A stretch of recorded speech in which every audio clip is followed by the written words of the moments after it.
Central Oregon's local alert weather with Chief Meteorologist John Carroll. Well, at the moment, we are in a favorable flow of wind, meaning the winds are coming generally from the north, and that is not tapping into many of the large fires that are off to the east. We still have some poor air quality, as I showed you, in the moderate range. But here's what it looks like at the Black Butte Ranch. We're going through the time lapse of the day, and not a cloud in sight. Umbrellas up, parasol out, and yet there were some fair weather clouds drifting over top of the Cascades, but it really didn't indicate much in the way of smoke in that area.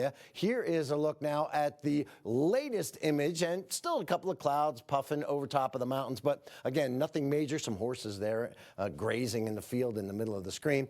Prineville Reservoir does look a little bit dark, and that means that there may be some smoke in the region. It's not as crystal clear as we usually see that shot, and as we look from the Aubrey Butte view, it is definitely smoky and hazy well off in the distance as we look off to the east. So we still have this high fire danger as we're warming up and staying on the dry side. We didn't get much in the way of accumulated rainfall amount, so we really didn't water the lawn much, and so therefore we are still in that high fire danger area. We have a hot pattern that's going to come in to just amplify the trouble, and we even could break a couple of records as we move towards Friday. But here's what it looks like from space. We have this area of low pressure that is moving up into Montana, taking with it all the wet weather. We have a high pressure off the coast, and that's going to come in, settle down, and settle over top of us and keep us on the sunny side of the street, but the smoky haze will inhibit that sunshine. So here's what we have as far as the winds are concerned. They're relatively light. 10-mile-an-hour wind in Prineville.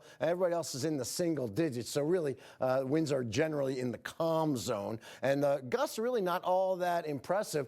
This green color here, this color contour of green, is a 25-mile-an-hour gust, but generally this is the fire here. This is the Wiley Flat Fire, but overall we're not seeing much in the way of wind, which is good news for firefighters. High pressure, as I talked about, is going to really set up camp. This is up high in the sky, and we have this high pressure starts to dominate the western portion of the U.S. with this big giant ridge that overtakes the region. 6 o'clock tomorrow, we'll just continue that warm up as we're going to get up into the 90s. And on Thursday, that high just continues to build and build up into Canada and maintaining that presence as we get into the dangerously hot zone heading into our Friday time frame.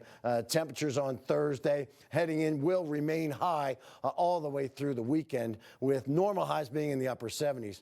We'll be in the 90s. So here's what we got right now. 86 in Redmond, 84 in Bend, 18% relative humidity, and 17 in Bend and Redmond, respectively. That is fairly dry air. We have currently an 80-degree temperature in Sun River. We got to the 90s in Warm Springs with a 92. 78 is all we can muster right now in Sisters. We will drop to 52. That'll occur at 3 a.m. and hover for a few hours before we start to warm up a bit as the sun gets close to the horizon. And forecast lows tonight, 40s and 50s, but a 38 in Lapine as we will be on the crisp side. Here's a look at the highs tomorrow, 92, 95, 94. It's going to be a hot one, and this is going to be the beginning of 90s in a row, which will linger through the weekend. Our first weekend in September will feel more like July. That's a look at your local alert weather.